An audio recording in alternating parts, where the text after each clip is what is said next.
রে বসে আছিস, আজকে পড়াতে যাবি না? না, আজকে তো ছুটি নিয়েছি। কেন, আজকে কি হয়েছে? কেন, তুই জানিস না? কেন, কি হয়েছে বল? আজকে তো আমাদের প্রিয় পাস্টারজি স্যার ড্যানিয়েল পলের আজকে নিউ গান রিলিজ হচ্ছে। ও হ্যাঁ, সত্যি তো। এই আজকে না আমার এক জায়গায় আবার যাওয়ার ছিল কেকাদির সাথে, জানিস? ও একটু পরেই চলে আসবে। কোনো ব্যাপার না, কোনো ব্যাপার না, ও আসুক। আজকে স্যারের গান থেকে আজকে আমরা ঈশ্বরের আশীর্বাদ। হ্যাঁ ঠিকই বলেছিস, তাহলে ওকেও ডেকে নিয়ে আমাদের। আজকে বেরাবি না? এসেছিস? হ্যাঁ, আজকে তো বেরানোর বাবা, কথা তোকে না ছিল। একদম বলতে ভুলে গেছি। বস বস। কি হয়েছে? আজকে তোরা কি করে যাবি? আজকে তো আমাদের প্রিয় পাস্টারজির নিজের হাতের লেখা গান আজকে রিলিজ হচ্ছে। সেই গান থেকে আজকে সবাই আশীর্বাদ পাবে, আজকে আমরাও আশীর্বাদ পাবো সেই গান শুনে। আজকে কোথাও বেরাস না, যে ঈশ্বরের গান শোনা, ঈশ্বরের থেকে আশীর্বাদ।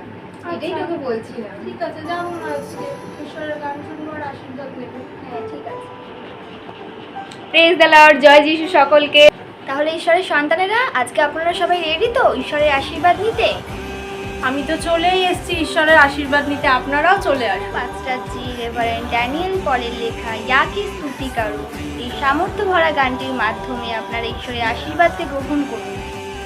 ঈশ্বরের এই সামর্থ্য ভরা গানটিকে আপনারা লাইক, কমেন্ট এবং শেয়ারের মাধ্যমে ঈশ্বরের মহিমাকে ছড়িয়ে দিন। সবাইকে জয় যিশু, ঈশ্বর সবাইকে আশীর্বাদ করুন।